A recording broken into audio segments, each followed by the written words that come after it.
Educação à distância, mudando realidades.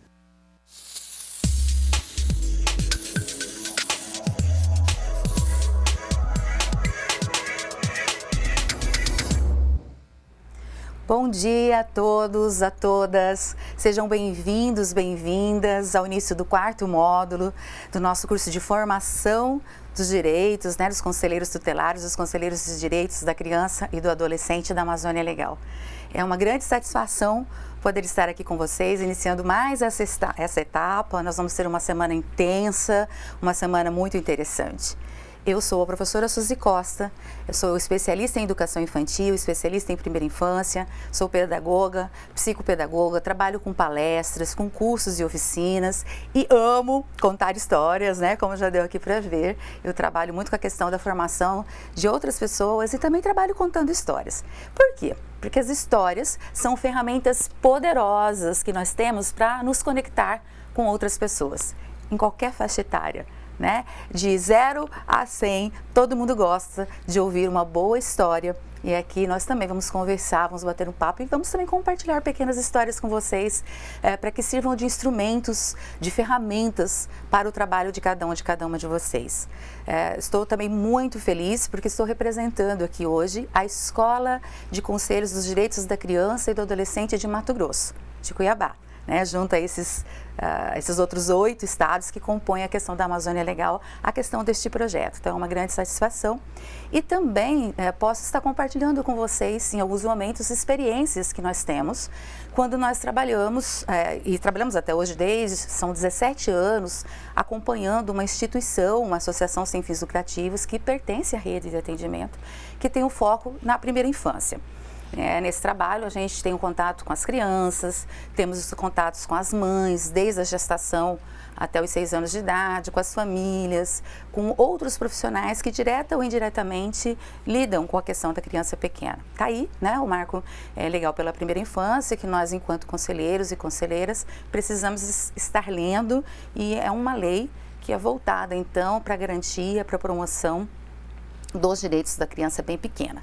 À tarde, a nossa querida professora Cláudia Vidigal vai estar com vocês e ela vai estar falando também sobre um plano, que é o Plano de Convivência Familiar e Comunitária, e lá ela vai fazer um destaque, inclusive, para a questão da primeira infância. Aliás, a semana toda, vai estar bem recheada, vão ser apresentados, discutidos aqui com vocês, outros planos tão importantes quanto o plano decenal, para que os direitos das nossas crianças e adolescentes realmente, de fato, sejam garantidos no nosso país. Vocês vão ter aqui a presença de profissionais fantásticos, com grandes experiências, práticas e teóricas, para falar com vocês sobre o plano para o trabalho infantil, para a erradicação do trabalho infantil, o plano para a erradicação, para o enfrentamento à violência sexual infanto-juvenil, o PPCAM, a questão da letalidade na adolescência, a questão do plano de convivência e o plano decenal dos direitos da criança e do adolescente, que nós vamos conversar hoje pela manhã. Então, temos muito conhecimento, muita troca para fazermos, Eu quero apresentar para vocês também rapidamente aqui o que é essa disciplina, como que nós vamos nos organizar. Vamos lá, vamos combinar? Então, o Plano Decenal dos Direitos da Criança e do Adolescente, ela tem esse objetivo aqui, tá?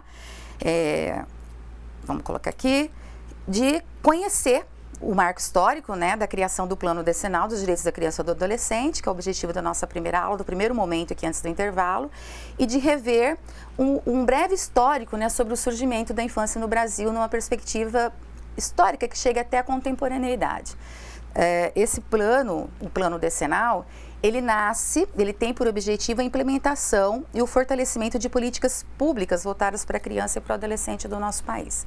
Então, o que nós queremos falar para vocês? Vamos conversar aqui um pouquinho sobre a questão desse plano, por que ele é importante a gente conversar sobre ele, a questão do histórico, Então, durante esse primeiro momento, antes do intervalo, nós vamos estar conversando sobre esse surgimento do plano, com esse objetivo, vamos entender o município, o estado vai montar, vai discutir, elaborar o seu plano? Quais são os procedimentos que o município precisa adotar? Quais são as primeiras tomadas de decisão antes da discussão propriamente dita? Então, é isso que nós vamos estar vendo agora de manhã.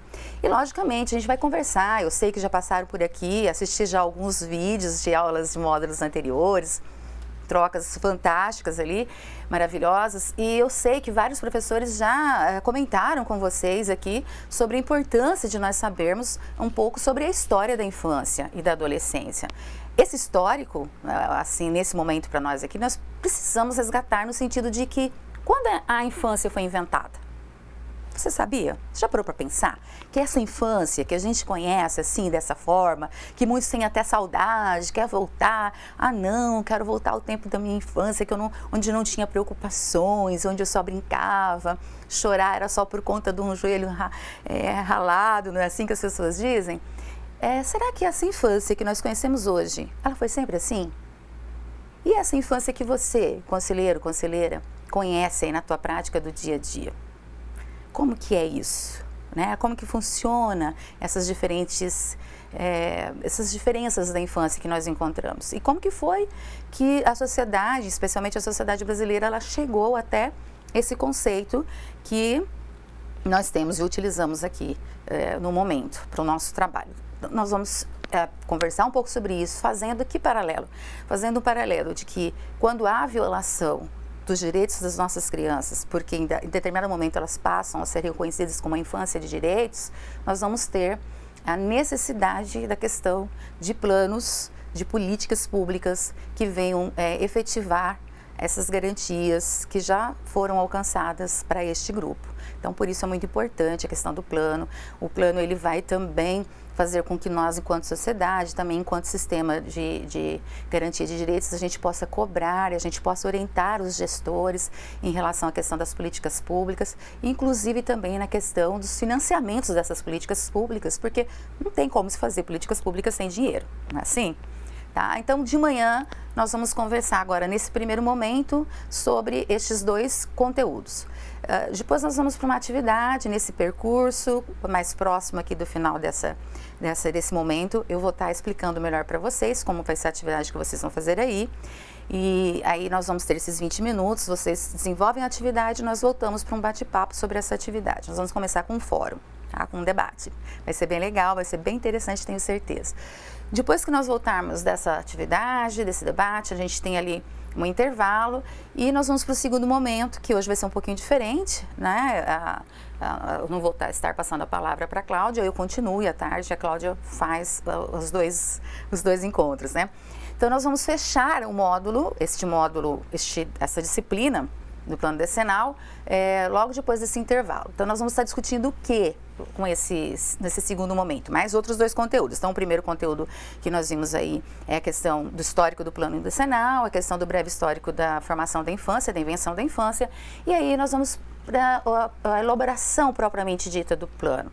Quais são os passo a passo, em que eixos que eles estão estabelecidos para que seja escrito, a questão da aplicabilidade. O que adianta, né, a gente mobilizar toda a sociedade, escrevermos um plano fantástico, com um diagnóstico realmente situacional, legal, ali da minha comunidade, e esse plano ser engavetado. Então, nós precisamos também pensar o que é que faz para que o plano, o que acontece para que o plano realmente ele seja aplicável. Nós vamos estar lembrando um pouquinho da questão intersetorial, a questão das mudanças de mentalidade, a questão da avaliação, do monitoramento e avaliação, que são questões extremamente importantes para que o plano realmente saia, né, da perspectiva da teoria e caminhe lado a lado junto com a prática. Mas antes de nós continuarmos aqui com os slides propriamente ditos, como eu disse para vocês, eu amo contar histórias, né? Tá aqui, ó, eu amo contar histórias. E eu quero, então, contar uma pequena história para vocês, tá? Para que a gente possa... Eu estou, assim, muito feliz, eu gostaria de compartilhar esse momento de felicidade com vocês através dessa pequena história, pela questão da dimensão, da importância desse momento que nós estamos vivendo enquanto formação de conselheiros. 9 estados, né, envolvidos nessa questão da formação, nessa questão de nós estarmos avançando na questão da promoção, da efetivação dos direitos das nossas crianças, da garantia das nossas crianças e adolescentes. Então eu convido vocês para que reflitam comigo nessa pequena história, esse pequeno conto oriental. Esse conto ele diz o seguinte: um dia desses qualquer, que podia ser hoje, um mestre reuniu um grande grupo de discípulos e juntos eles foram para o deserto meditar. Chegando lá, eles fizeram uma grande fogueira. E ali, reunidos ao redor da grande fogueira, eles ficaram meditando, até que em um determinado momento, um dos discípulos se levantou e quebrou todo aquele silêncio da meditação, se dirigindo até ao mestre e fazendo a seguinte pergunta para ele: Mestre, nós nascemos sozinhos, nós morremos sozinhos. O senhor realmente acredita que é necessário nós estarmos aqui meditando, reunidos em grupo? O mestre, sem quebrar o silêncio, se levantou, se dirigiu até a fogueira. De lá da fogueira, ele retirou uma brasa. E a brasa foi diminuindo, até apagar. Rapidamente, o mestre pegou aquela brasa e colocou junto à fogueira. E a brasa foi de novo iluminando, até fazer parte e encandecer junto com a fogueira. Sem dizer nenhuma palavra, o mestre passou a sua opinião. Para o mestre, quando nós reunimos em grupo, nós estabelecemos uma grande conexão. E lembramos também que a luz cresce à medida que ela é compartilhada.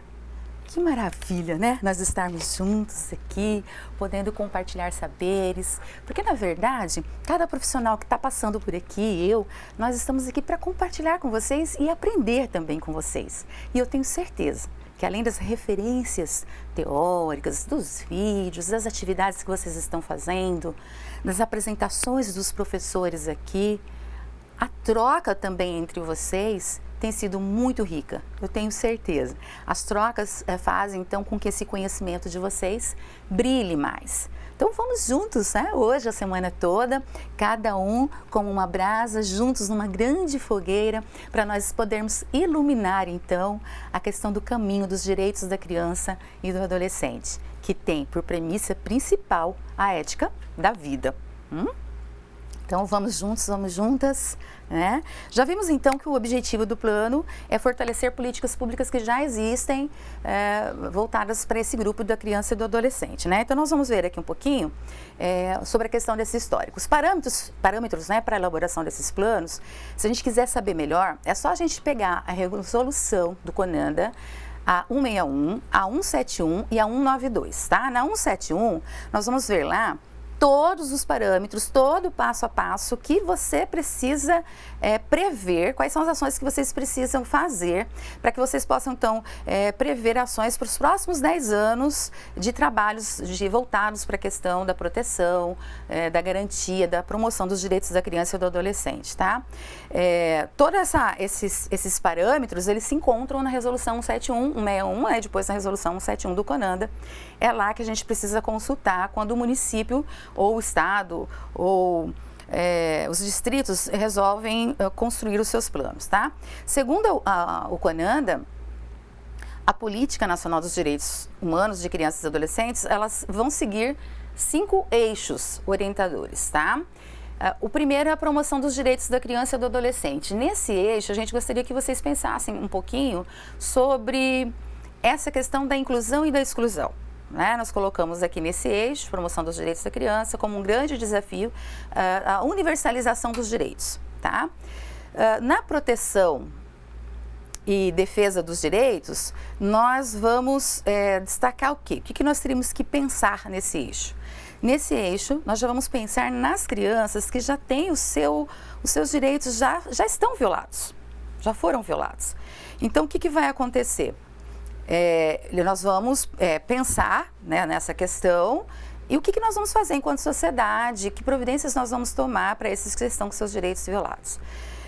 O terceiro eixo, ele vai falar sobre a participação da criança e do adolescente. Poxa, se ele é sujeito de direito, né, uma pessoa que está numa fase de desenvolvimento peculiar e inclusive por estar nessa fase, ele está mais sujeito à questão de vulnerabilidades, mas ele tem uma voz, ele tem as suas ideias, ele produz cultura, o que acontece então? Então, nós temos que pensar como que nós vamos realmente, enquanto defensores e promotores dos direitos da criança e do adolescente, fazer valer a participação dessas crianças e desses adolescentes. Como que isso vai se dar?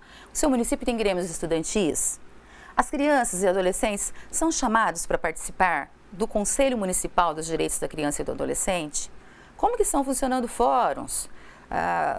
Como que se dá toda essa questão? Eles são chamados, eles estão presentes, eles são estimulados a estarem fazendo parte das discussões de políticas públicas voltadas para eles mesmos?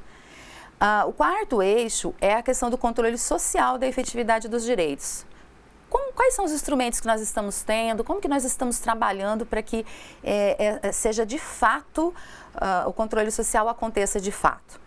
É uma outra questão, então, que em grupo a gente precisa estar pensando. E o quinto eixo é a gestão da Política Nacional dos Direitos Humanos de Crianças e Adolescentes. Como estão sensibilizados os nossos gestores? Não só o gestor principal, o prefeito, o governador, mas os gestores setoriais. Como que eles estão? Nessas pastas, nesses setores, o que tem funcionado, o que tem feito avanço? Os planos, todos eles já estão elaborados no seu município, no seu estado. Lá tem o plano de enfrentamento à violência sexual infantil, lá tem o plano decenal dos direitos da criança e do adolescente. Outra questão importante que entra nesse eixo 5 é como que está a questão da formação do conselheiro tutelar aí no seu município. Além desse grande projeto que nós estamos juntos, como que está funcionando? Na gestão de política nacional dos direitos humanos, quando ela passa a ser municipal e estadual, lá também são discutidos. Nós precisamos, inclusive, entender muito bem que toda essa engrenagem é uma dinâmica viva, né? É um organismo vivo. E no caso nosso dos direitos da criança e do adolescente, nós temos que entender que os conselhos, com o Estatuto da Criança e do Adolescente, eles nascem ali ao mesmo tempo, nós poderíamos chamá-los de trigêmeos. Então, nasce lá o Conselho de Direito da Criança e do Adolescente, nasce o Conselho Tutelar e nasce o FIA, o Fundo da Infância e Adolescência. Então, nós poderíamos dizer aqui que esses três irmãos gêmeos, eles precisam estar sempre unidos para que, de fato, a promoção, a proteção e a garantia dos direitos da nossa criança seja efetivada. Eu tenho um amigo em Mato Grosso, que ele também trabalha muito com os conselheiros, o professor Leandro, que eu acho muito interessante o exemplo que ele dá. Ele fala assim que nós podemos imaginar que o conselho municipal é o pai, na perspectiva da família, e nós temos a mãe, que é o conselho tutelar. Então, o pai, a lei, as regras, a busca, depois da demanda que o Conselho Tutelar traz, então essa articulação toda está aqui. E aí nós temos aqui o Conselho Tutelar, a mãe, aquele que está lá na ponta, no dia a dia, ali lidando diretamente com a questão. E nós temos o Fundo pela Infância, que nada mais do que, aí no exemplo que ele dá, a questão do orçamento dessa família. Então, sem esse orçamento, essa mãe, essa família, esse pai, essa mãe, essa família, ficam como? Como que eles ficam?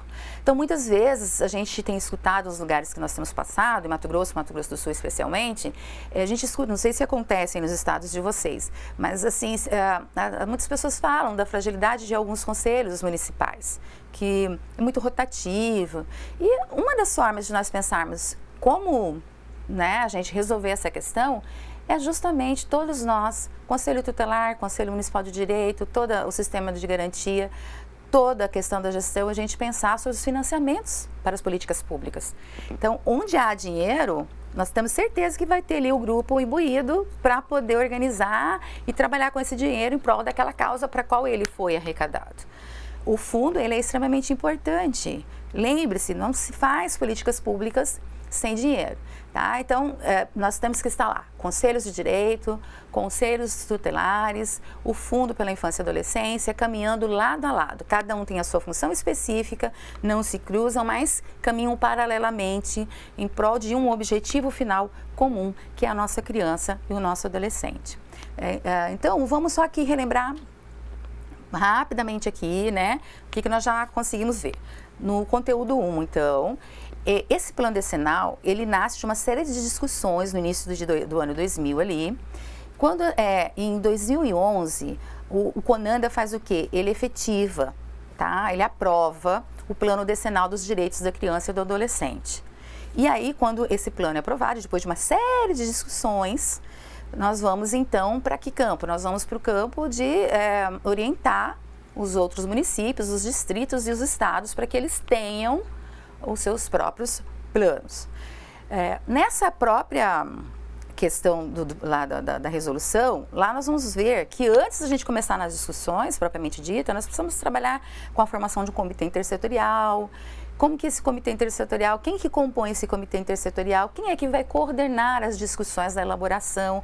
Então, tudo está ali na resolução 171 e a questão dos prazos, né, até dos prazos revistos, está lá na resolução 192 do CONANDA, que nós pedimos aí para vocês terem à mão, e nós vamos precisar, né, durante a manhã, para que a gente possa estar ali buscando algumas informações. Não que a gente é obrigado a gravar tudo, mas a gente tem que saber onde está, em que instrumentos, em que materiais, em que referências nós vamos encontrar a legalidade daquilo que a gente procura, além, lógico, da nossa Carta Magna e do Estatuto da Criança e do Adolescente. Vamos lembrar também, né, aqui eu quero fazer uma pergunta para a gente poder lembrar justamente sobre essa questão do Estatuto e da Carta Magna. Olha só, que antes da gente prosseguir, eu quero discutir aqui com vocês a seguinte pergunta.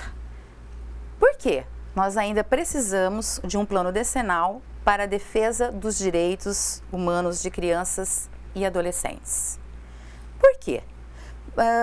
Vocês podem chegar e dizer, professora Suzy, nossa, mas nós já temos aí o artigo 227, 228 da Constituição Brasileira, que vai falar lá, deixar bem claro que a criança e o adolescente no nosso país, eles são prioridade absoluta.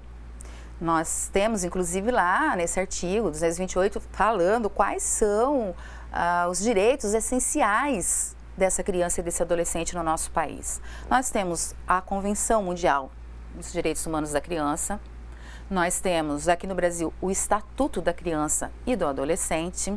Então, nós temos várias leis ali que servem, então, para promover, para garantir, para efetivar esses direitos dessas crianças e desses adolescentes, especialmente aqui no país. Mas, professora, então, por que só isso não basta? Por que nós ainda necessitamos de planos que depois se tornam políticas públicas? Já não bastaria? Essa é uma questão bem intrigante. Em alguns países que não existem o Estatuto da Criança e do Adolescente, porque já há uma mudança de mentalidade bem clara e não precisa se estar lembrando em leis constantemente, de que a criança e o adolescente é, de fato, prioridade absoluta. Né? E ser prioridade absoluta, nós já sabemos, é aquele que é colocado no primeiro plano. E por que eles são colocados em primeiro plano? Porque são crianças em desenvolvimento, adolescentes em desenvolvimento peculiar, são mais vulneráveis à questão da situação de vulnerabilidade, são sujeitos de direitos porque eles podem falar sobre a própria vida deles, eles querem, podem, devem participar das decisões relacionadas ao desenvolvimento da criança e do adolescente. Então, aqui a gente vai entrar no conteúdo 2, né? Nós vimos então aí, o plano decenal ele nasce de uma série de discussões da sociedade e em 2011 ele vai se tornar um plano nacional, né, decenal nacional, e aí nós vamos ter então resoluções que vão orientar como que nós vamos fazer para primeiras tomadas de decisões para a gente poder elaborar o nosso plano. Que a primeira tomada de decisão vai ser a formação de um comitê intersetorial, e nós vamos discutir isso mais à frente um pouquinho, quando a gente for falar da elaboração do plano decenal. Antes, vamos para a pergunta que não quer calar, né? Por que nós precisamos de planos ainda, se a gente já tem o Estatuto da Criança e temos aí a nossa Carta Magna, a Constituição. Então, saber sobre a história da infância é importante porque vai nos ajudar a entender melhor o nosso tempo, as reais necessidades das nossas crianças, dos nossos adolescentes, desde que nós tenhamos claro que as visões sobre a infância, elas são construídas social e historicamente. Então, aqui nós deixamos para vocês um brevíssimo, porque eu vi já que outros professores têm conversado sobre isso, mas se a gente for pensar aí, olha, no Brasil, no século XVI, a Igreja Católica, ela chega e ela, na tentativa de converter os povos indígenas ao cristianismo, lá vão ter crianças também que vão estar envolvidas nesse grupo, crianças indígenas. E ali começa, no Brasil, um certo trabalho com crianças, mas sem ainda distingui-las, sem separá-las do grande grupo. Se nós formos pensar em relação ao mundo, se nós fizermos isso, eu pedisse para vocês daqui a pouco, no intervalo, colocassem imagens de crianças na Idade Média. Vocês não iriam encontrar imagens. Vocês vão encontrar imagens não tinham fotografia, mas tinham os quadros. Então, toda vez que na arte era retratada a criança a gente só sabia que era criança porque era um adulto em miniatura. Era um desenho menor em estatura, mas o rosto era um rosto de um adulto que estava ali. Então, se a gente for procurar, você não encontra conceito de infância, imagem de infância até a Idade Média no mundo. Depois a gente vai entrar ali na era industrial. Na era industrial as coisas vão modificando. Nós vamos começar a ter aquela ideia de que o próprio clérigo começa a colocar, a criança tem alma, então se ela tem alma, ela precisa ser ensinada, ela é uma página em branco, ela precisa ser moralizada. Nasce também a questão aí da imprensa, as pessoas começam a aprender a ler e escrever, quem aprende primeiro são os adultos, então eles passam a ter um poder maior sobre esse grupo menor, que são das crianças. Nasce também essa grande entrada em massa das escolas, as crianças vão agora às escolas, para poderem aprender a se conter, a serem moralizadas.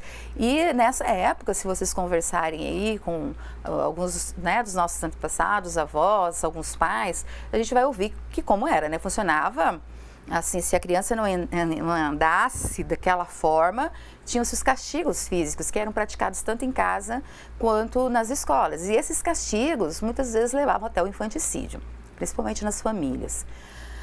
Mas aí é o que acontece. Com o advento mesmo da indústria, começa também aquela divisão bem clara, o que é trabalho, o que é família. A mortalidade infantil cai, porque até a Idade Média era muito grande. Se a criança conseguisse viver até os 7 anos, maravilha, ela vivia, ela já começava a participar da vida dos adultos, isso do trabalho, das festas, das bebidas alcoólicas, de orgias sexuais, era uma questão complicada, porque não se via criança diferente de um adulto em miniatura. Então, quando vai entrando agora na era industrial, na criança da era industrial, a gente vai tendo aí os adultos começam a perceber que determinadas coisas as crianças não podem participar, porque são coisas de adultos. Mas esse sentimento, então, de infância, ele vai sendo fortalecido para a gente poder entrar na era da infância e dos direitos.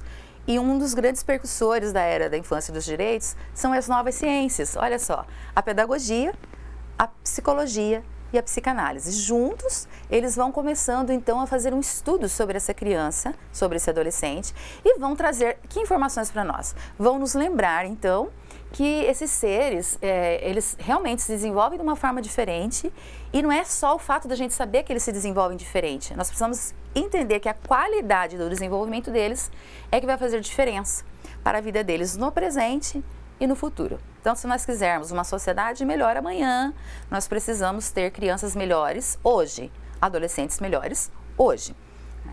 E aí, com essas discussões, com a descoberta sobre o cérebro, como que ele funciona, sobre essa questão da qualidade das interações entre crianças, adultos e adolescentes, nós vamos tendo, então, uma visão de criança agora dentro do centro do direito, capaz. Não é mais um objeto só de cuidado, mas sim um sujeito de voz e vez.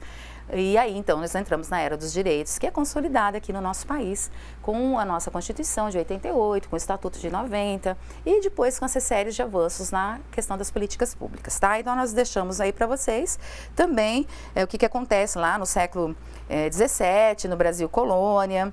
Lá também a gente vai verificar essa questão que no Brasil ele começa também a perceber a infância e ele nasce a questão da caridade e da filantropia, Vai nascer aí, vai surgir a roda dos expostos, então aquelas crianças que eram abandonadas, a igreja as acolhia numa perspectiva de caridade, então, estamos pensando nas nossas crianças.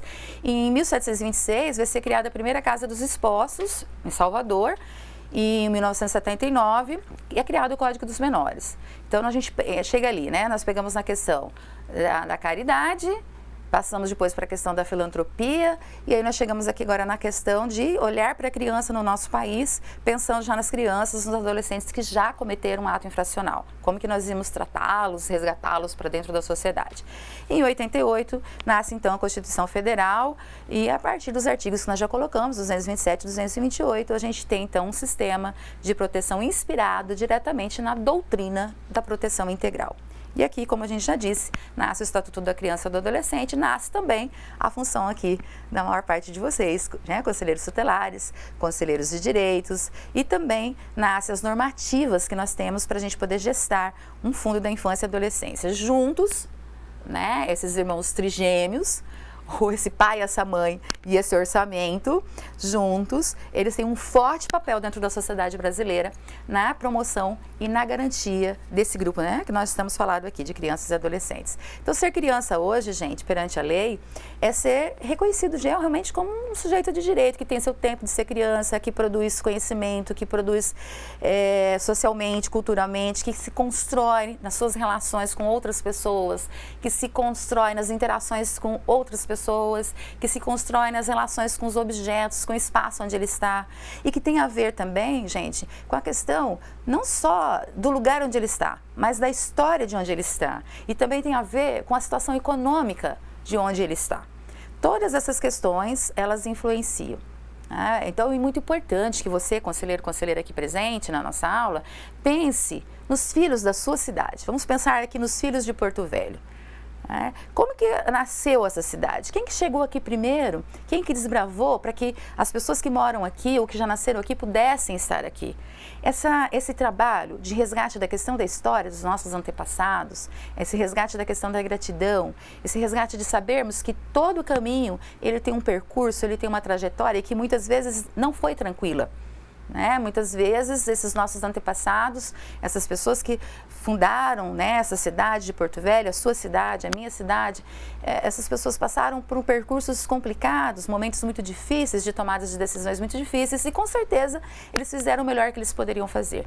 E a sociedade avança. Avança, e nós aqui temos gratidão, porque graças a esses antepassados podemos estar aqui hoje conversando sobre um propósito de trabalho que nós escolhemos, que é trabalhar com a promoção, a garantia e efetivação dos direitos da criança e do adolescente. Então, estamos aqui em prol da questão da vida.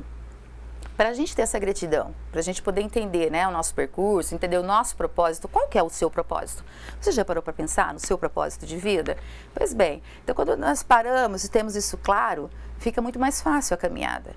Então, para que a gente possa fazer um trabalho também voltado para a questão do direito da criança e do adolescente, nós precisamos ter claro que teve todo um percurso, que teve toda uma questão aí que as crianças hoje ainda, por mais que elas tenham direitos garantidos, eles ainda não são de todo efetivados. Como nós colocamos aí para vocês, muitas crianças e adolescentes nos dias atuais ainda sofrem com violências das mais diversas, física, sexual, psicológica, dentre outras. Eu até quero compartilhar aqui com vocês alguns dados dos quais, assim, às vezes ainda fico chocada. Se a gente pegar aí essa pesquisa nacional, dessa amostra do IBGE de 2015, o que nós vamos ter apontado aí? Em 2015, gente, aqui, pouco tempo atrás, nós tínhamos 2.700.000 crianças e adolescentes de 5 a 17 anos trabalhando em todo o território nacional. De 5 a 17 anos. Agora, não é aquele trabalho, sabe? Que tem gente que fala pra gente assim, mas quando eu trabalhava, eu até me lembro de um caso quando eu estava dando aula para um dos grupos lá de conselheiros de Mato Grosso, lá em Cuiabá, e aí teve uma senhorinha que ela me surpreendeu, uma conselheira. Ela disse que ela estava orientando, aconselhando uma família, uma mãe, em relação ao trabalho infantil, e aí a mãe falou aquela frase de sempre, mas quando eu era criança, eu trabalhava e não morri, estou aqui, e ela virou e perguntou para a mãe assim, por favor, não responda para mim, mas responda para a senhora mesmo. A senhora era feliz quando a senhora tinha que trabalhar quando era criança, deixando de estudar, deixando de brincar com seus amigos, deixando de aprender coisas novas? E aí? Uma excelente pergunta, para a gente refletir, para a gente pensar. Pois é, então no nosso país nós tínhamos em 2015 quase 3 milhões de crianças e adolescentes em trabalho, mas em trabalho desumano. Um trabalho insalubre, um trabalho que tirava o direito dessas crianças de estarem na escola, de estarem aprendendo como menor aprendiz, em situações muitas vezes de escravidão mesmo, quebrando pedra, fazendo trabalhos para os quais eles nem tinham estrutura física para fazer. Um outro dado também importante que eu quero compartilhar com vocês aí é com relação à questão do atendimento da educação infantil. Assim como existe o Plano Decenal dos Direitos da Criança e do Adolescente, nós também temos o Plano Nacional, Estadual e Municipal da Educação. Não é assim? lá no município de vocês sabem, vocês acompanham, porque uma das funções, a gente sempre coloca, né, do conselheiro tutelar, e já foi muito bem discutido aqui, esse trabalho da parte da prevenção, às vezes a gente fica pensando que o conselheiro está lá só na hora que o direito já foi violado, aciona o conselho. Não, nós sabemos que o conselheiro tutelar, ele está ali também no trabalho de prevenção.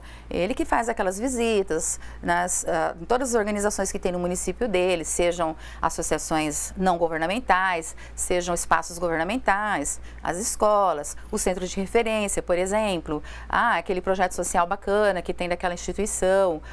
Vai ter um festival aí na sua cidade? Maravilha, vamos visitar lá antes, os conselheiros tutelares aqui visitam antes, verificam como que está, se aquele local pode receber crianças, vai ser adequado para crianças e adolescentes ou não, como que vai ser a segurança.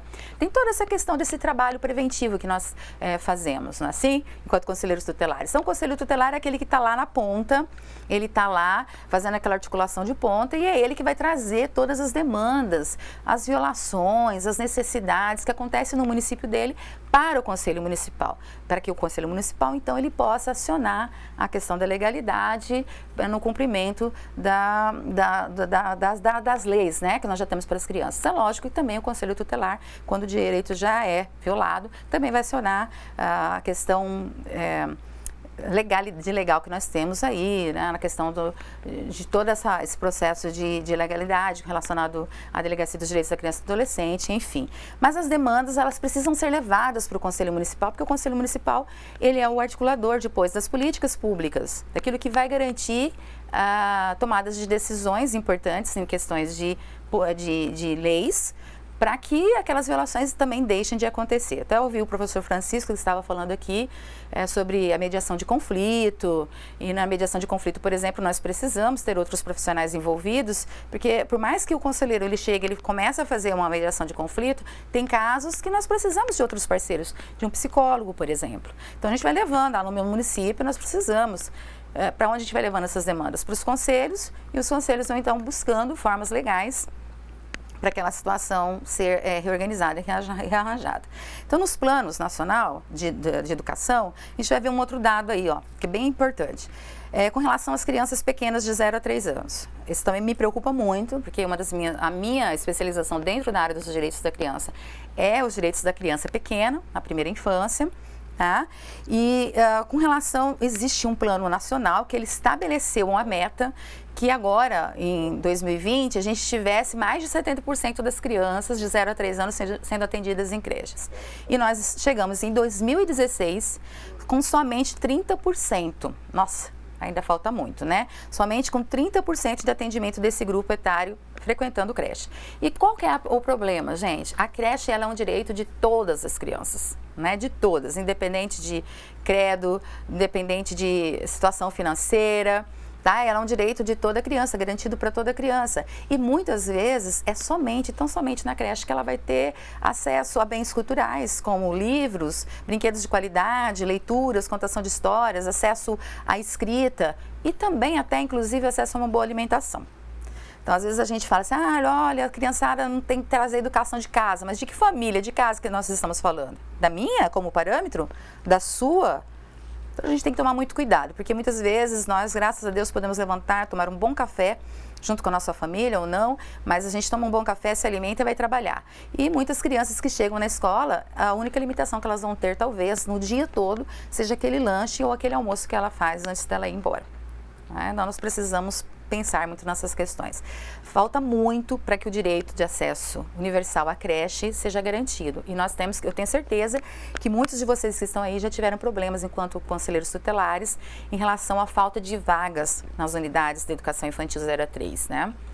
Mais uma outra questão de violação de direitos. E uma terceira que eu quero destacar aqui, antes da gente ir fechando esse momento, né, esse primeiro momento, é o que vocês vão ter aqui, um professor fantástico, com grande experiência, o professor Levi vai estar com vocês essa semana. Ele vai falar a respeito da violência sexual contra crianças e adolescentes aqui no Brasil. Gente, os dados, eu nem coloquei aqui porque são alarmantes. Cada vez já tem dados mais atuais do que de 2016. Em 2016, né, os dados do INPE apontavam que 70% das vítimas de violência sexual no Brasil eram crianças e adolescentes. Tem dados aí da área da saúde que apontavam que de cada 4 crianças com menos de 12 anos que chegavam abusadas ou violentadas sexualmente numa área da saúde, uma tinha menos de 1 ano de idade. Olha que impactante. Menos de 1 ano de idade sendo violada ou abusada sexualmente. Então aproveitem bastante aí para conversar, para tirar as dúvidas junto com o Levi, porque eu também sinto nos municípios que eu tenho ido, né, do meu estado, do Mato Grosso do Sul, a gente tem ido, a gente sente que esse é um problema muito vivo, ainda muito presente, muito cheio de tabu. Muitas pessoas, elas têm medo, né, de acionar a justiça, de falar sobre essa questão. Então, aí é uma outra questão. Diante disso tudo, né, o que nós podemos dizer? Então, a gente colocou aí que nós vivemos, sim, a era da extrema contradição entre aquilo que é escrito e aquilo que é vivido. Mas não podemos desanimar. Como diz Bertolt Brecht, não digam nunca, isso é natural. Né? Não é natural essa quantidade de crianças trabalhando nessa situação, não é natural essa quantidade de crianças, aliás, nenhuma criança ou adolescente deveria ser abusado, né, ou violentado sexualmente, isso não é natural. E não é natural que as nossas crianças de 0 a 3 anos, tendo o direito de acesso às creches, às unidades de educação infantil de 0 a 3, não tenham. Não é natural, né? Não podemos dizer, isso é natural, deixa assim como está. Não nós, que somos promotores da questão do direito da criança e do adolescente, que somos promotores da ética da vida, não cabe. Então, diante só desses 3, que tem muitos que vocês vão ver durante a semana, mas diante só dessas 3 violações que nós temos aqui, já é para você entender que é necessário a gente ter um plano decenal do direito da criança e do adolescente, tá? Então, vamos recapitular aqui, porque daí eu já vou explicar aqui o percurso da atividade de hoje. Nessa teleaula 1, nesses primeiros minutos, nós conhecemos o marco histórico que levou à criação do plano decenal dos direitos da criança e do adolescente. Foi uma série de discussões, que culminou então com uma resolução do CONANDA em 2011, criando esse plano, e deixando também ali as datas para que os municípios e os estados e os distritos tivessem os seus planos aprovados, discutidos, elaborados e aprovados. Ainda também, nesse primeiro momento dessa aula, nós apresentamos para vocês um breve histórico sobre o surgimento da infância na perspectiva Mundo Brasil. Que nem sempre a infância foi essa que nós conhecemos agora. As crianças já passaram ao longo de tanto tempo, desde a questão da infância negada, de nem existirem para a sociedade, até a serem realmente objeto do adulto, não só de cuidado, mas de abuso, até nós chegarmos na infância que é de direitos, né? Nós passamos aí pela infância negada, pela infância industrial, até nós chegarmos na infância de direitos. Dentro dessa questão também do plano decenal, vale a gente reforçar que a primeira ação que o município ou o estado precisa tomar para poder elaborar o seu plano, discutir o seu plano, é formar um comitê intersetorial. Aí nós vamos conversar daqui a pouco como que é formado esse comitê intersetorial e depois qual que é o passo a passo depois desse comitê ser formado. É muito importante, né, que depois do plano também elaborado, discutido, elaborado, ele seja levado para toda a sociedade, para que de forma promova-se a questão dos direitos da nossa criança e adolescente. Vamos conversar então aqui para fechar como que vai ser o nosso percurso de trabalho agora, de atividade. Nós vamos parar, né? Vocês vão poder conversar aí entre vocês. Vocês já receberam um link para um vídeo no YouTube. Na verdade, eu gostaria de trabalhar um vídeo um pouco mais comprido com vocês, mas já deixei lá depois na apostila, vocês vão receber, vocês podem estar assistindo individualmente, que é a Invenção da Infância, ou o documentário. O documentário ele tem aproximadamente 30 minutos. Como nós temos um tempo menor, eu peguei um trabalho da Escola Mobile, uma escola de graduação de pedagogia, que eu achei bem interessante. Lá tem o link, tem os direitos lá embaixo, quem foi que produziu, eu já coloquei aí para vocês, né, que a escola colocou para vocês.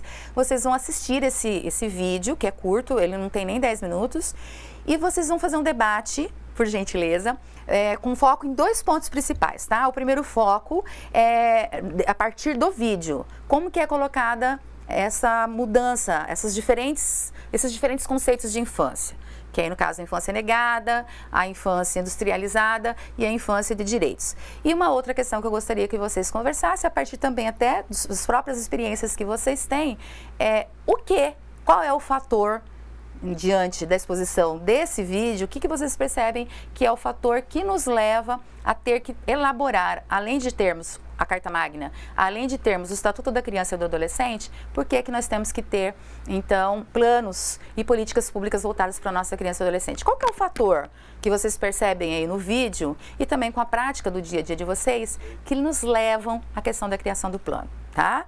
Eu acredito que se a gente fizesse a reflexão aqui juntos, vocês aí, né, juntos, fazer essa troca, em cima desses 2 pontos que nós colocamos aí, diferentes conceitos da infância a partir do vídeo e qual é o fator principal que nos leva a ter que continuar nas políticas públicas para a infância, nossa, nós já vamos ter tido um grande avanço aqui na questão do plano decenal. Porque depois, quando nós voltarmos e a gente discutir sobre essa questão aqui também na aula, quando a gente for para a segunda parte, a gente vai poder falar com propriedade, né? Nós vamos poder falar. Porque tem, gente, como é, para terminar aqui, né? Como fala assim, eu gosto muito da questão do contar histórias. Tem uma obra de literatura que ela é conhecida mundialmente, que eu acredito que você também conheça. É de Lewis Carroll, Alice no País das Maravilhas. E tem uma cena lá bem intrigante. É o momento onde a Alice, ela encontra uma dos personagens da história, que é o gato, que vai acompanhá-la durante todo o processo.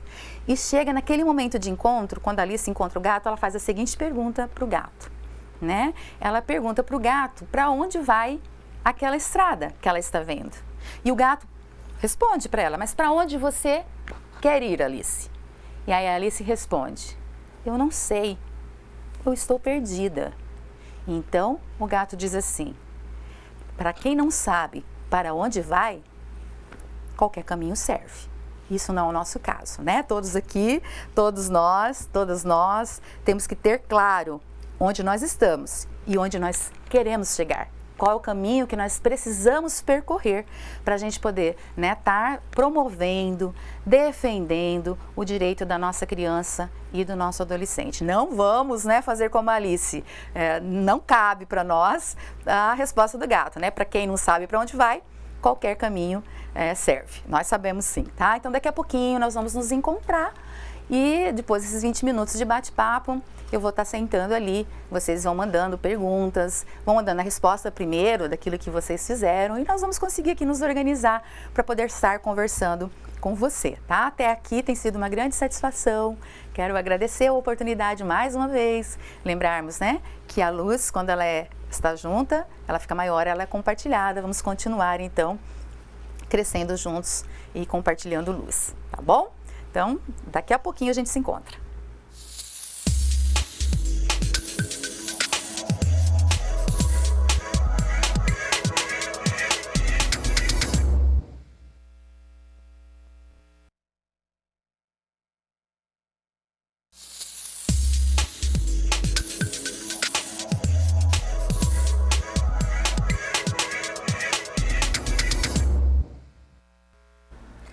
Então, pessoal, bateram um papo, levantaram, conversaram uns com os outros, colocaram aí as notícias também em dias, trocaram uma impressão sobre o nosso primeiro momento? Espero que sim.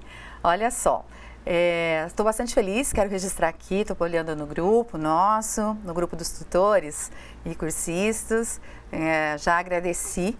Já tiveram aqui algumas pessoas que falaram que gostaram da ideia de nós colocarmos a questão da história na metodologia de trabalhos com pessoas. Nossa, que bacana, fico feliz de saber, né, porque cada um de nós, eu já perguntei para você, né, qual que é o seu propósito. E o meu propósito da minha vida é realmente compartilhar conhecimentos, desenvolver pessoas e espalhar histórias. Utilizar esse instrumento fantástico de conexão com as pessoas, que é o ato de contar histórias. Com qualquer pessoa, né? De 0 a 100, se tiver mais de 100 também, a gente utilizar o poder que as histórias têm para a gente poder se comunicar melhor, né? Então, que bom que nós conseguimos levar, através das histórias, mensagens para vocês.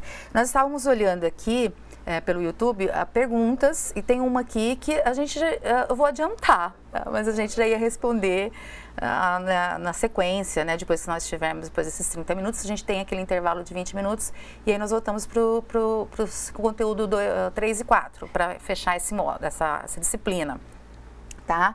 Então já teve aqui uma pessoa que Meunique Vieira, que perguntou o seguinte: como que funciona a data de vigor do plano? Sei que são 10 anos, mas tem uma data nacional ou cada município tem a sua? Por exemplo, todos vencem em determinado ano? Excelente pergunta, tá? Eu pedi para que vocês tivessem em mãos a resolução 192, porque a gente vai precisar depois, no segundo momento, nós vamos estar consultando as resoluções do CONANDA, do Conselho, né, Nacional dos Direitos da Criança e do Adolescente, e quando você pega a resolução, lá no artigo 6, no artigo 7, ele vai colocar as datas limites. E tiveram várias que depois foram adiando, e essa última resolução que nós temos de 2017, que ela diz o seguinte: no artigo 6, os conselhos estaduais e o Distrito Federal, eles tiveram um prazo que foi vencido em junho de 2018. Já os municípios também tiveram um prazo que venceu em junho de 2019. Fresquinho agora, né? Então, como que está aí o seu município? Como que está o seu estado?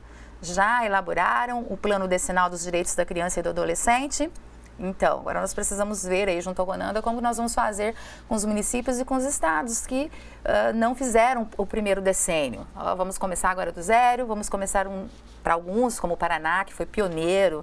Se vocês acessarem, inclusive no Google, vocês vão achar disponível para quem quiser acessar e baixar em PDF o Plano Decenal Estadual.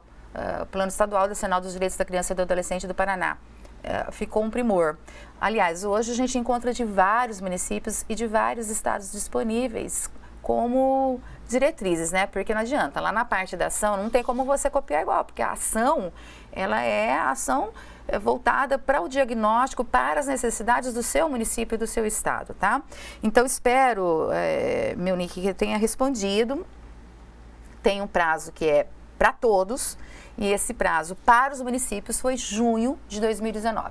Para os estados e Distrito Federal foi junho de 2018. Está lá na resolução do CONANDA 192, tá? De 22 de junho de 2017. Outra questão, vamos ver aqui, né? Nós passamos para vocês a atividade, foi entregue aí para vocês. Eu vi aqui que a Thelma também compartilhou no grupo. O que nós pedimos aí para vocês, né? Nós pedimos para vocês que assistissem o vídeo, o recorte, né, da história da infância, de iniciativa da Mobile, Iniciação Científica. Deixamos aí para vocês o canal no YouTube. Ele foi publicado em 4 de setembro de 2014, né? Eu acessei agora, o último acesso que eu fiz foi em agosto. E esse vídeo, a Júlia Taquetti, né, com a orientação da Denise Mendes, em 2014, eles fizeram aí um resumão sobre a história da infância na humanidade, né? Nós colocamos aí para vocês que a infância, o que falava ali embaixo do vídeo, a infância é a fase da vida da qual boa parte das pessoas desejam retomar, né? Mas, e essa infância é considerada hoje como essencial, como que ela foi constituída. Então, nós deixamos aí também no material que a Thelma já passou para vocês. Olha, já tem resposta aqui também, o Polo Araguaína de Tocantins. Legal, as cursistas já mandaram para a gente aqui uma resposta, já vamos compartilhar. Põe esse negócio aqui de modernidade, né? Olha só. É porque nós pedimos para vocês que vocês, então, identificassem a partir do vídeo as diferentes infâncias e depois, nas trocas de experiências com vocês também, vocês falassem sobre a infância e sobre o fator que nos leva a ter que ainda continuar renovando, fortalecendo e criando novas políticas públicas para crianças e adolescentes aqui no nosso país. Aqui, o grupo da Nádia, da Luciana, da Diana, da Valdene, lá de Araguaína, do Tocantins, escreveram que ser criança é ter no olhar o brilho do entusiasmo e no coração a sabedoria da inocência. Respeite os direitos das crianças e dos adolescentes, não queira fazê-los iguais a você, mas na medida do possível faça-os iguais a eles. Ajuste-se ao tempo deles, dê exemplos vivos de bondade, de amor ao próximo, faça valer o estatuto da criança e do adolescente. Muito bem.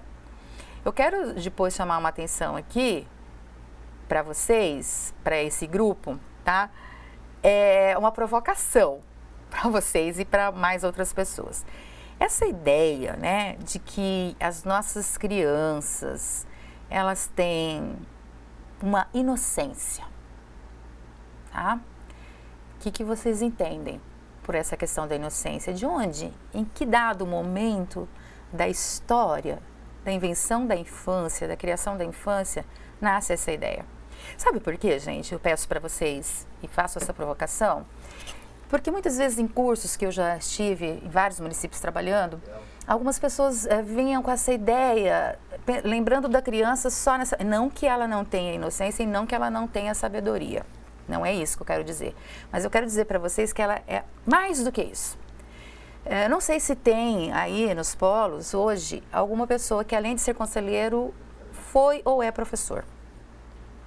Se tiver, pergunte para ele ou para ela aí o seguinte.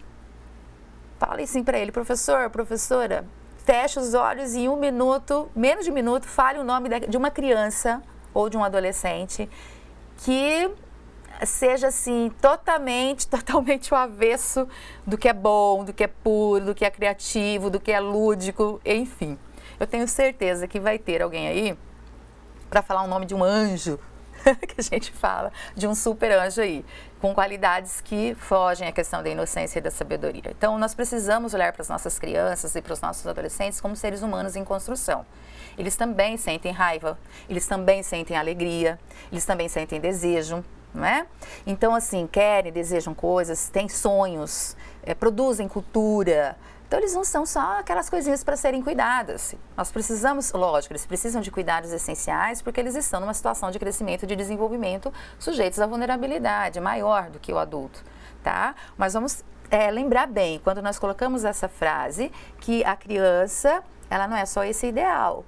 Nós vamos deparar com um ser humano em construção e que vai ter momentos, né, ações, constituição da sua personalidade que ela usa para a positividade e coisas da sua personalidade que ela utiliza de uma forma negativa, tá?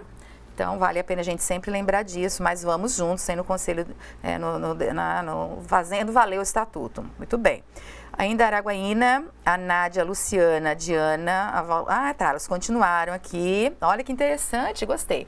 Elas falam que nós precisamos de um plano direcional para a defesa de crianças e adolescentes com vistas a fortalecer e garantir uma política nacional alicerçada nos 5 eixos e diretrizes orientadoras previstos na Resolução 171 do CONANDA. Este, por sua vez, faz valer os avanços legais dos direitos sociais já, muito bem, meninas, conquistados. Ele é um instrumento estratégico que define diretrizes e metas para a efetivação dos direitos das crianças e adolescentes por 10 anos, isso mesmo. Cabe assim, então, aos municípios articular de forma intersetorial os espaços, os tempos, saberes e financiamentos para garantir a rede de proteção de crianças e adolescentes. Muito bem, ótimo, isso mesmo. Que bom. Ó, fotinha do pessoal de Boa Vista, que maravilha, de Tocantins. Santa Inês, Monte Castelo, São Luís, olha só que maravilha. O pessoal de Macapá, Macapá, que eu acho que gostou aí da metodologia das histórias.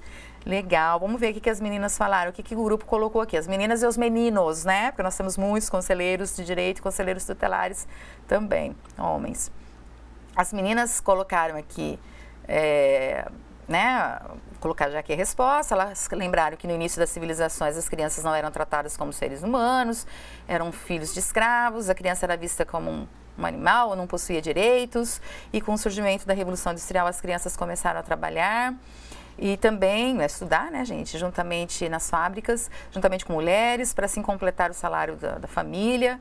E aí elas colocaram que elas entenderam que a infância foi dividida em 3 fases: infância negada, a infância industrializada, né, negada a criança como miniatura, a industrializada, a criança vista como um ser frágil, já se inicia uma visão de ser humano ali, e a infância de direitos, quando a criança passa a ter direitos garantidos, inicialmente na Constituição e posteriormente no Estatuto da Criança e do Adolescente. Então aí está o Rômulo, a Ivone, a Paloma, a Maísa e a Érica. Muito bem, agradecida aí pela participação do pessoal também de Macapá. É por aí mesmo, né? Relembraram bem a questão. Não é que não existisse, gente, os sentimentos com relação à criança até a época da Idade Média, tá? Não é que não existisse. Existia, mas nem dava tempo de você fortalecer vínculos, porque veja bem, muitas meninas engravidavam, meninas de 10 anos, 11 anos engravidavam e morriam. Então, a taxa de natalidade era muito alta e a taxa de mortalidade infantil também era muito alta. Não se tinha tempo, né, para poder se criar vínculos. Outra coisa que o vídeo também bem lembra para a gente, que quando acontece esse êxodo, né, essa saída das pessoas do campo para a cidade, elas também vão ter acesso maior à questão da higiene. Nós sabemos que como faz diferença uma água potável, um esgoto, na questão da duração de vida das pessoas, a quantidade de anos que as pessoas vão viver. Então, as pessoas passaram a viver mais, passaram a ter mais claro o que era a família ficou menor. Então, pensa bem, como que seria você dar atenção para 20 filhos e como que é você dar atenção para 2 filhos, você conviver. Então, essa é a questão do fortalecimento de vínculos afetivos, ela vai... Com a era da industrialização, ela começa a surgir, ela nasce e hoje ela é extremamente forte. Tão forte que eu super recomendo todo conselheiro de direito da criança e do adolescente, todo conselheiro tutelar precisa assistir um documentário, hoje em dia ele é de acesso livre aí na Netflix, que se chama O Começo da Vida. Tá? Para eu até poder entender melhor o meu adolescente que eu aconselho, eu preciso entender como tudo começou, né? É muito importante, por isso que a gente fez esse parênteses, mesmo sabendo que outros professores já estão, ou já falaram, vão continuar falando sobre a história social da criança, né? O Felipe Arié, até que foi citado aí, todo psicólogo, todo pedagogo, leitura obrigatória, né? A história social da criança e da família. Mas esse livro, esse filme, esse documentário, O Começo da Vida, ele é muito interessante, ele é dirigido por uma brasileira, com participação de pessoas de vários lugares do mundo, e lá eles vão estar discutindo sobre a formação dos vínculos afetivos, sobre a importância da qualidade das interações dos adultos com as crianças para elas se desenvolverem plenamente, a questão da validação dos direitos e mais, gente. Lá vai ter um economista americano que ele tem uma pesquisa onde ele aponta que cada $1 que é investido numa criança, o retorno é de $7 para cada $1. Não tem, ele diz assim, que não tem nenhum investimento com um retorno tão grande garantido como investir na criança pequena. Se nós queremos ter uma sociedade melhor, nós precisamos começar com as nossas crianças fazendo valer, né, os direitos que elas têm já lá, desde a gestação, e enquanto elas vão crescendo e desenvolvendo, passando aí pela adolescência, chegando até a vida adulta, né? Nós sabemos, bem lembramos aí, que crianças e adolescentes são prioridades, mas não são só prioridades como os idosos. Às vezes a gente está numa fila, né, e a gente acha lá que a prioridade é do idoso. Realmente, o idoso ele tem prioridade, mas na nossa lei a prioridade absoluta é a criança e o adolescente. Eles são prioridade absoluta e por isso que nós estamos aqui juntos e juntas, formando uma grande luz, né, compartilhando grande luz na questão da infância. Tá? Nós sabemos para onde nós estamos caminhando, né? Você sabe. Então, isso é importante. Você enquanto grupo, você enquanto município, você enquanto pessoa, você sabe para onde nós estamos caminhando. Bom, acho que de questões de pergunta que no YouTube foi só essa. Eu já atualizei aqui, não achei. Vamos ver aqui no grupo. No grupo aqui também tem... a Ingrid Furtado também colocou aqui que a criança ao longo do tempo foi conquistando o seu espaço, porém até hoje ela é negligenciada, até hoje há negligência aos seus direitos que duramente foram conquistados. É dever de todos o cuidado com a criança, né? Ela é o futuro da nossa nação. Paulo Monte Castelo. Paulo Monte Castelo, agradecida, né, pela participação, e eu digo mais para vocês, a criança não é o futuro, a criança é presente, é agora, né? E aí ela sendo uma criança, podendo vivenciar o seu direito de ser criança hoje, né, ter os seus direitos atendidos hoje, nós vamos ter amanhã, no futuro, um adulto melhor. Uma criança feliz hoje e um adulto feliz amanhã. Um adulto que é capaz de relacionar consigo mesmo, de se relacionar com as outras pessoas, de solucionar os seus problemas, de trazer propostas de solução de problemas para outras pessoas e de realmente colaborar para que a gente tenha um mundo melhor. E alcançar o grande objetivo da vida, que cada um aí deve ter estabelecido o seu, e que para mim não passa nada mais, nada menos do que sermos felizes. Para a gente poder ser feliz, a gente precisa ter um propósito, ter claro esse propósito, seja na nossa vida pessoal, na nossa vida de trabalho, na nossa vida espiritual, na nossa vida emocional. A gente tem que ter claro, né, onde nós estamos e onde nós queremos chegar. E aqui na área dos direitos humanos da criança e do adolescente, então todos nós temos que ter claro, né, que a nossa ética é a ética da vida, que nós estamos aqui para proteção, para promoção e garantia dos direitos da nossa criança, da nossa cidade, do nosso estado, do nosso país, do mundo, onde houver crianças, né? Que legal, fico assim feliz, encantada aí com a participação de vocês. Deixa eu ver se não tiver mais alguém aqui, eu vou para uma história para a gente poder ir para o nosso... Aqui também não, né? Estou aguardando vocês mandarem mais aqui questões, respostas, tá? Uma outra coisa que eu gostaria que vocês refletissem bastante, pessoal, junto aqui comigo, ver se faz sentido para vocês. Tem um instrumento, tá? Um instrumento nosso, de acesso de cada um de nós, que ele é um instrumento, uma ferramenta extremamente importante para nós que trabalhamos com aconselhamento. Qualquer pessoa que lide com pessoas, que vai ter que trabalhar com formação de pessoas, com aconselhamento de pessoas, que vai ter que liderar grupos, é uma ferramenta, assim, é um instrumento que nós precisamos exercitar muito. Inclusive, enquanto professora contadora de histórias, os meus colegas contadores de histórias, eles também precisam exercitar muito se eles quiserem ser bons. E eu quero que vocês percebam, através dessa história, vocês descubram, falem aí para mim se vocês descobriram qual é a ferramenta, tá? Então, essa história quem contou foi Celso Antunes. Celso Antunes é um grande pesquisador brasileiro da área da educação. Ele tem um foco muito grande na primeira infância, tem uma série de pesquisas, né? E uma das pesquisas dele é sobre o desenvolvimento do cérebro. O cérebro tem sido, gente... A década de 90 foi a década do cérebro. Então, a gente entendendo como ele que funciona, a gente vai entender muitas coisas que acontecem com as nossas crianças e adolescentes e como que nós também podemos fazer as intervenções. Pois bem, ele tem uma história fictícia que eu gosto bastante e ela aconteceu num tempo e num lugar que poderia ser aqui também, que poderia ser aí onde você está. A história trata-se de uma senhorinha e de um senhorinho que já estavam casados há mais de 50 anos, filhos, netos, bisnetos, todos crescidos. E os dois viviam sozinhos em casa, os dois, né? E cada um deles tinha um animal de estimação. Então, a senhorinha tinha um gato persa, cinza, peludo, sabe? De pisada macia, de miado, sedutor, calmo.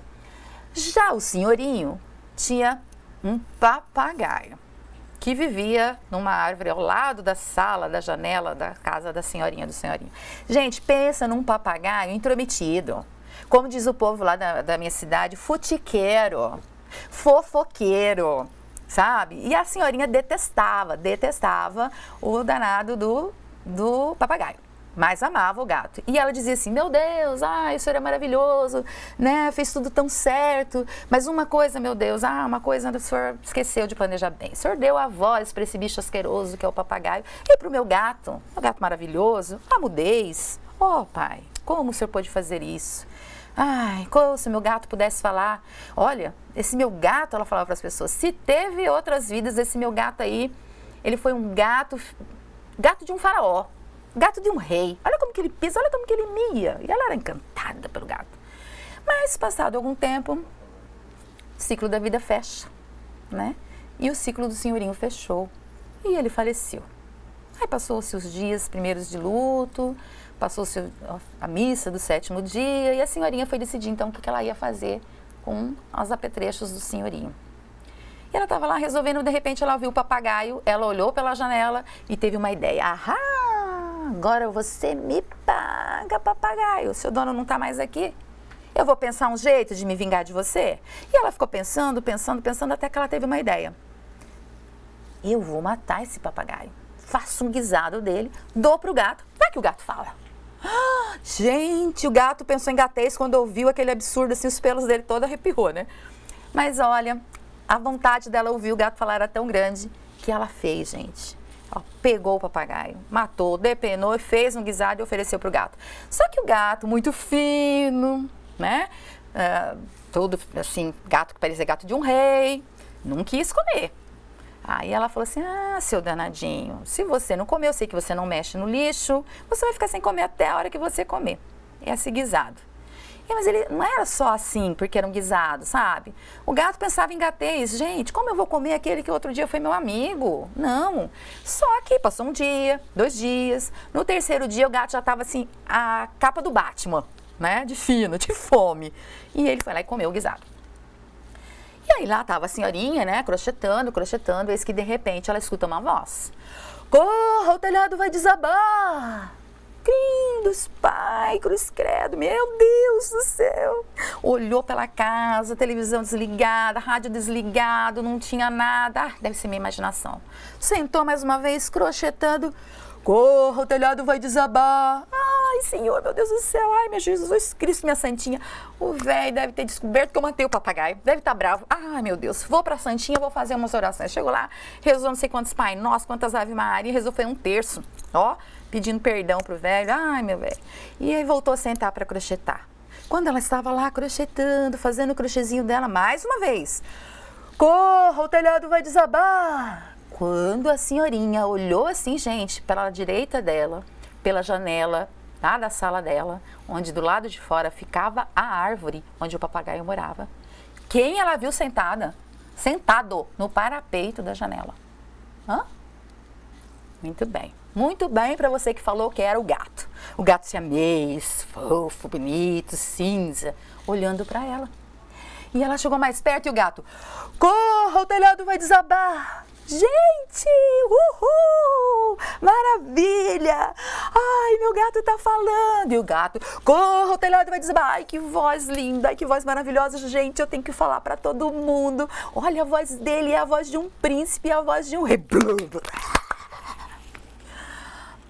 O telhado desabou. E foi chegando o SAMU, bombeiro, curiosos, vizinhos, uma fumaça, né? Uma poeira para todo lado. Mas diz meu amigo Celso Antunes que quem passasse por ali, naquele dia, naquela hora que o telhado desabou, se levantasse um pouco assim a cabeça, lá para aquela árvore, onde antes morava o papagaio, ia ver um gato siamês, cinza, fofo, de miado manso, de olhar meigo, olhando para toda aquela confusão. E olhando para toda aquela confusão, o gato pensava em gatez. Poxa vida! Passou a vida inteirinha querendo que eu falasse. E quando eu falo, não me escuta. E entrou por uma porta e saiu por outra. Quem quiser, que conte outra, né? E aí, pessoal, descobriram aí qual que é o instrumento, qual é a ferramenta que toda pessoa que se propõe a aconselhar precisa desenvolver, precisa ter? Interna. Você aí de Macapá, pessoal de Boa Vista, pessoal de Mato Grosso, como que tá? Maranhão, né? Aqui de Rondônia, descobriram? Ah, muito bem, vocês são muito inteligentes. O poder da escuta, não é? Se nós queremos trabalhar com pessoas, se nós queremos trabalhar com aconselhamento, se nós queremos promover o desenvolvimento, nós precisamos, primeiro de tudo, até mesmo antes de termos o conhecimento sobre a criança e adolescente, no nosso caso, que é extremamente necessário, né, a gente saber, tanto na perspectiva histórica quanto na perspectiva cultural e de direitos, mas nós precisamos primeiro saber ouvir, né, gente? Se a gente não desenvolver essa questão do poder da escuta, todo o resto vai ficar complicado. Então, por favor, gente, não vai fazer que nem a senhorinha, né? Vai ficar aí tão animada, tão animada. A gente comete, infelizmente, né, essa falha durante o dia a dia da nossa vida. Às vezes os nossos filhos, o nosso companheiro, a nossa companheira, nossos pais, nossos melhores amigos, às vezes querem dizer coisas para nós, mas não dá, né? A gente não tem tempo para ouvir, a gente fala, não, o que está acontecendo com você? E aí, o que houve? Mas parece que é tudo mecânico, a gente está perguntando só por uma questão de educação, porque a gente não está disposto a ouvir.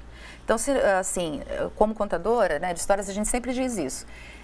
Um bom contador é um excelente ouvinte de histórias. Ele precisa ter, né, essa habilidade de ouvir e esse arquivo.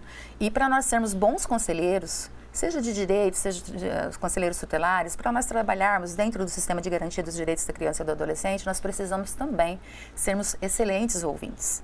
E ouvintes, gente, não só daquilo que é dito pela boca das nossas crianças e adolescentes e das famílias que nós atendemos.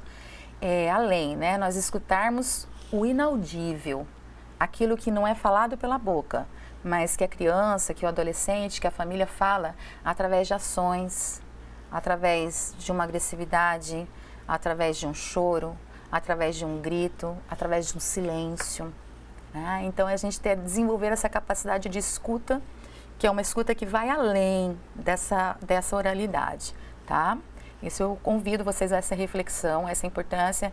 Eu tive que trabalhar muito isso em mim, porque é muito natural, né? Quando a gente está conversando com uma pessoa, a pessoa começa a falar e aí, como diz Augusto Cury, a gente está com a síndrome do pensamento acelerado. Então, antes da pessoa terminar, você já está pensando na resposta que você vai dar para a pessoa. Isso não é ouvir. Isso não é ter uma escuta. Inclusive, vocês já vão ter um módulo que vai falar sobre escuta ativa. Então, vocês vão ter um módulo só sobre escuta ativa, para vocês verem como que é importante esse instrumento, essa ferramenta que nós precisamos desenvolver no dia a dia, tá? E quando a gente for trabalhar a elaboração do plano, também. Nós trabalhar com discussão num grupo intersetorial, gente, onde vão ter representantes de vários segmentos da sociedade. Se nós não pararmos para ouvir uns aos outros, como vai ser? Né? A gente vai conseguir chegar num consenso e realmente, de fato, elaborar o plano decenal? Né? Então, não tem como. Para que a gente consiga fazer um trabalho, como nós já colocamos lá a princípio, né? Um trabalho de luz, que cresce, quanto mais ela é compartilhada, se nós sabemos qual é o caminho que nós queremos chegar, nós precisamos também, né, para continuar nesse percurso, nesse trajeto, nós precisamos muito aprender a escutar, tá? Então, que fique aí de reflexão para a gente que vai fechando agora essa primeira metade da manhã. Nossa, mas passou super rápido para mim. Espero que vocês também tenham gostado, que esses 20 minutos aí vocês descansem, um cafezinho, conversem entre vocês, um banheiro, né? Coloquem as respostas do Zap em dias, em horários, e a gente vai se encontrar daqui a pouquinho, daqui a 20 minutos, para a gente poder terminar, né, o nosso conteúdo, a nossa disciplina do Plano Decenal dos Direitos da Criança e do Adolescente, porque ainda faltam ainda 2 conteúdos, que é da questão da passo a passo e da aplicabilidade do Plano Decenal, tá? Espero vocês daqui a 20 minutos para a gente poder continuar o nosso trajeto. Até aqui, agradecida a todos. Se vocês quiserem se comunicar, tá? Continuar mandando as respostas pra gente. Eu vou estar respondendo a todos e a todas aqui. Se tiver também alguma pergunta, se achar mais fácil responder pelo WhatsApp também, estamos juntas aqui, ou aqui pelo canal do YouTube. Eu vou aproveitar esses 20 minutos e vou junto aqui respondendo a cada uma de vocês, tá bom? Até aqui então, tudo bem? Tudo tranquilo? Tem mais alguma pergunta? Coloque aí, tá? E a gente se vê daqui a pouquinho.